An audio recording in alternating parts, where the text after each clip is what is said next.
አሁን የማሳያችሁ ደግሞ አንዶለም የሚባለው ነው። አንዶለም ማለት እንዴት መሰላችሁ? እንደ ርክርክ አይነት ነገር ነው።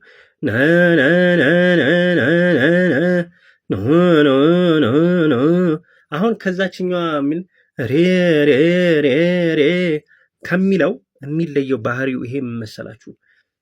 ለምሳሌ ሳሬ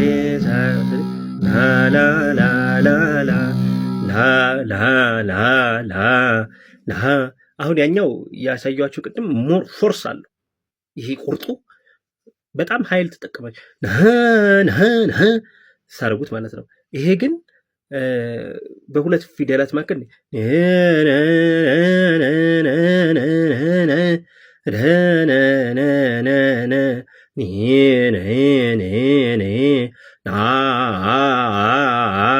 የሚል ነው የሚኖረው። ስለዚህ ሄድ መጣ አይነት ነገር ነው፣ የሽብሻቦ አይነት ነገር ነው ያለው ማለት ነው።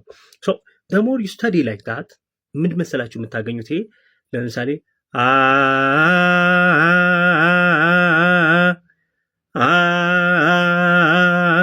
ይሄ ኦልሬዲ ምልክቱ ቅዱስ ያሬድ ዜማ ላይ ያለ ነው።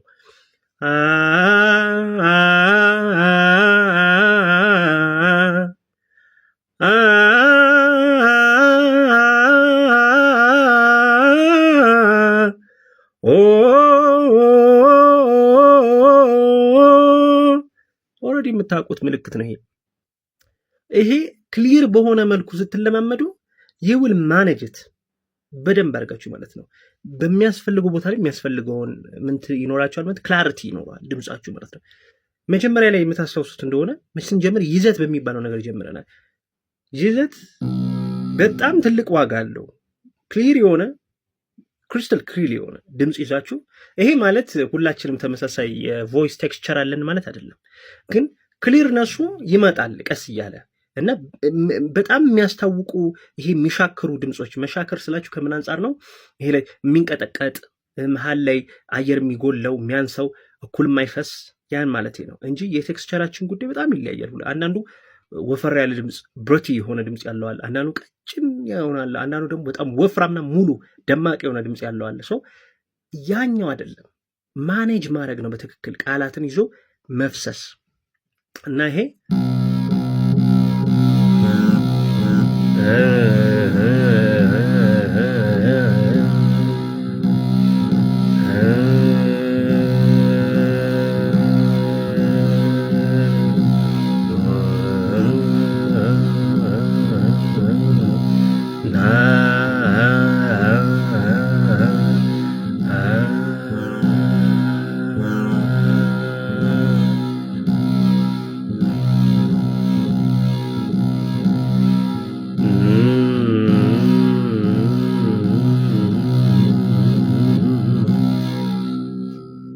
ይሄ አሁን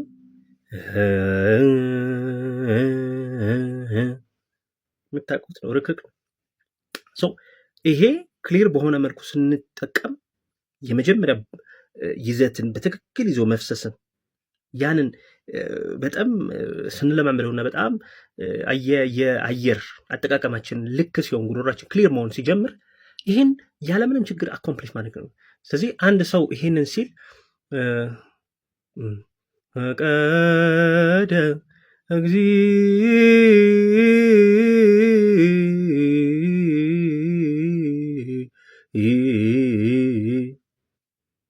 ሶ ሲምፕል። ይሄ አሁን አንድ በጣም ትልቅ ወደሆነ ምን ያመጣናል ማለት ነው? ልምምድ ያመጣናል። አንድ ሰው አንዶለምን ተሞከረ ማለት ሳሬ ወይንም ዶሬ ሚፋ ይሄ ምን ያመጣናል ማለት ነው? ወደ ሙክሪና ገመካ ወደሚባሉት ያመጣናል ማለት ነው። እነዚህ ልምምዶችን ይሄ አንዶል ምን ይጠቅማል የሚለውን እስኪ በኔክስት ቪዲዮ እንመልከተው።